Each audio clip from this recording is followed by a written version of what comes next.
Hello Virgo, welcome to Creators on the Crest. I'm Stephanie, oops, dropping the cards, and this is your reading for October 1st through the 15th. Today we're going to be pulling a card for your overall energy. We're going to take a look at your energy here, the energies connected to you, and then how those mingle and dance in the middle. We'll close it off with an oracle card for the Virgo collective. Do keep in mind, these are general readings. Take only what resonates and leave the rest. You can check out your sun, moon, rising, and north node reading placements as well for additional context. I have a lot of cool links in the description below. You can book a personal reading. You can connect with me on social media. You can make a donation, or my Amazon list is now down there too for tarot and oracle cards. So if there's a deck you would like me to use and you would like to gift that, that is there. You can order those and they will be mentioned in my readings along with your name if you put a little gift note in there. Virgo, let's go ahead and before I do that deck, we're going to get your overall energy here. We're outdoors today doing something a little different. Blaze is inside because he got hot. So he's relaxing inside. You might be hearing lots of sounds around. Virgo, your overall energy is 23, dynamic. The frequency of dynamic supports our ability to harmonize between the layers and aspects of different origins and frequencies. It helps us to put together a reality that is made up of many different elements, both familiar and completely new, with ease, with grace, and with great joy. Wow. This feels like a very constructive energy to me for you, Virgo. The dynamic. You may be putting the pieces together of things that have previously eluded you. In your energy here, you have the Six of Cups, the Magician, and the Five of Wands. You may be in the middle of a changing partnership or relationship, or you're looking for something to change or be refreshed. At times, it seems like there's conflict. At least you're perceiving things as conflicting energies or things that don't go along. And you're wanting to manifest maybe some different outcomes in this relationship or situation. For the other person, they get the Ten of Wands, the Ten of Swords, and the Empress. This person is definitely trying to close out some sort of cycle for themselves.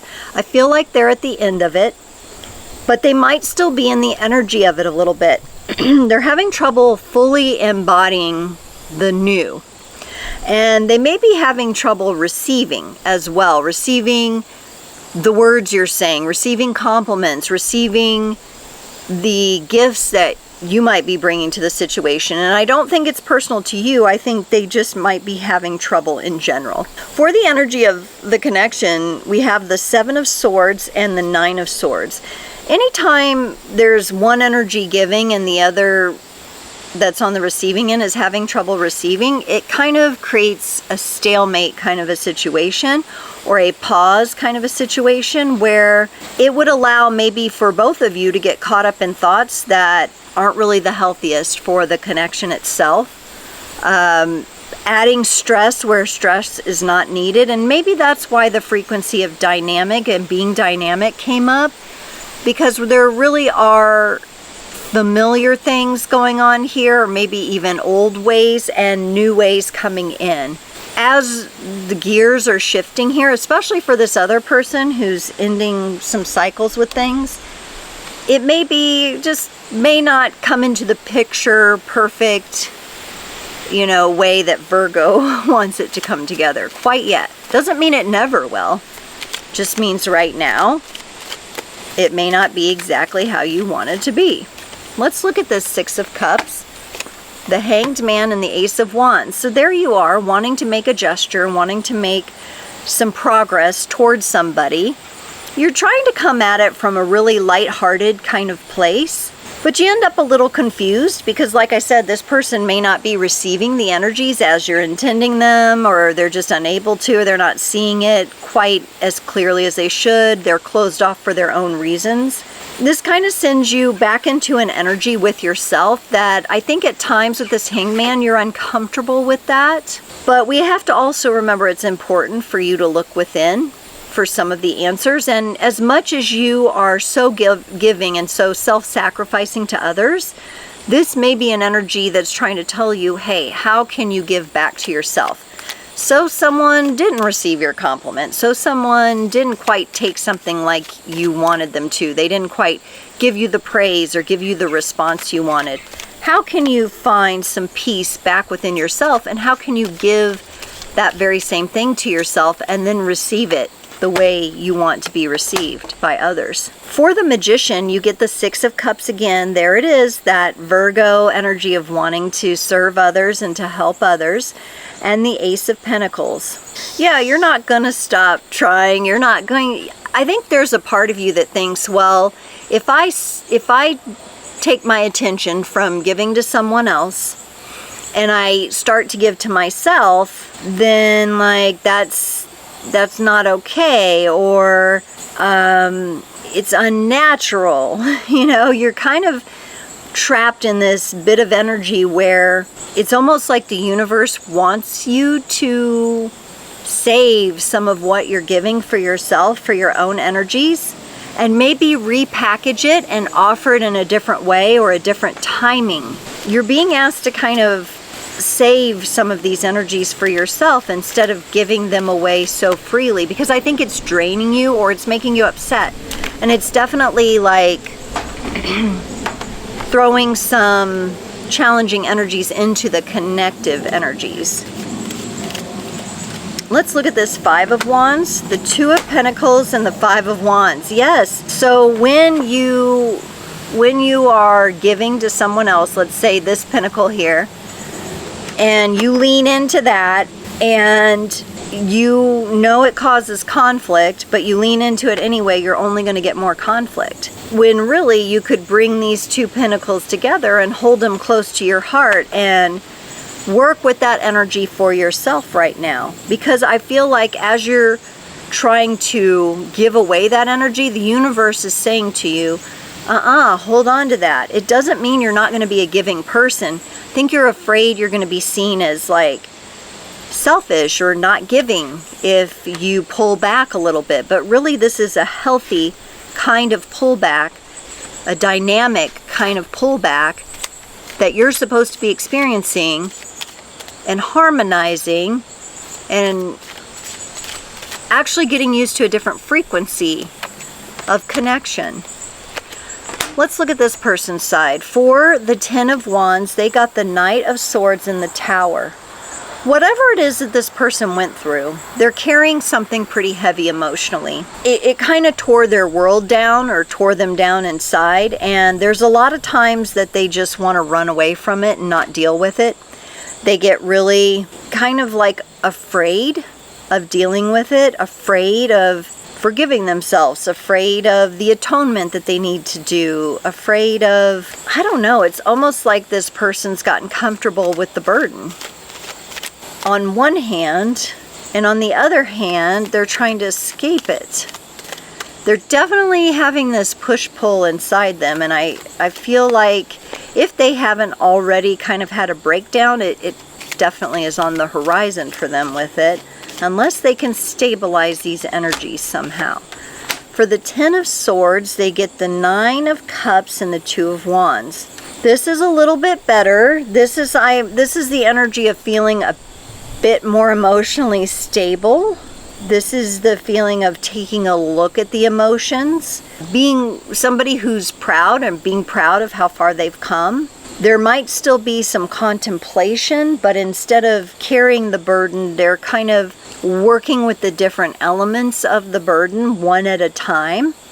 It's, you know, maybe they've tried to tackle their own healing or this situation by taking on too much in the past, and they do a lot better if they just take it wand by wand. Don't try to carry the whole stack of wands, just work with one wand at a time. They get a lot more clarity that way. Let's clarify this Empress, the Eight of Cups and the King of Swords. When this person was younger, through probably their family or their ancestral experience, they learned to abandon themselves pretty much. They learn to walk away from their own intuition, their own intelligence, and the alignment of those two things to likely to tend to somebody else emotionally, maybe a needy parent or a parent who wasn't parenting properly, or possibly even was just going through their own things, and this person was just a very intuitive child, and they kind of abandoned themselves, their own intuition and their own intellect. And they probably did learn to pick up the burdens of their parents. There are a lot of sensitive children that will do that. They don't even know they're doing it. They're just doing it from the place of being a loving, compassionate child, which is the energy you're showing me in this Six of Cups that you got twice. So I'm wondering if when you do these loving acts towards them that are very sweet and innocent and beautiful, it's bumping up against this womb for them, maybe even subconsciously, where they may not even realize they're doing it. I think the clarity is coming for them from what I see with the King of Swords there. But it might take a little time. Let's look at this Seven of Swords in the connecting energies. You're getting the Ten of Cups coming in on your side and the Judgment card on theirs. The energy of the Seven of Swords is a bit sneaky. It's a bit sly. It might be the energy where both of your egos are kind of getting the best of you, and there's this little like competition between the two of you that's been created, this little dynamic. That's kind of underlying it here. You're bringing in the Ten of Cups as like happily ever after, of like, this is my wish come true. But with this underlying energy of where the ego is kind of competing for attention, competing for time, competing for energy, I don't know if that's the best energy for you to keep focused on. You really need to look at this and look at your own ego.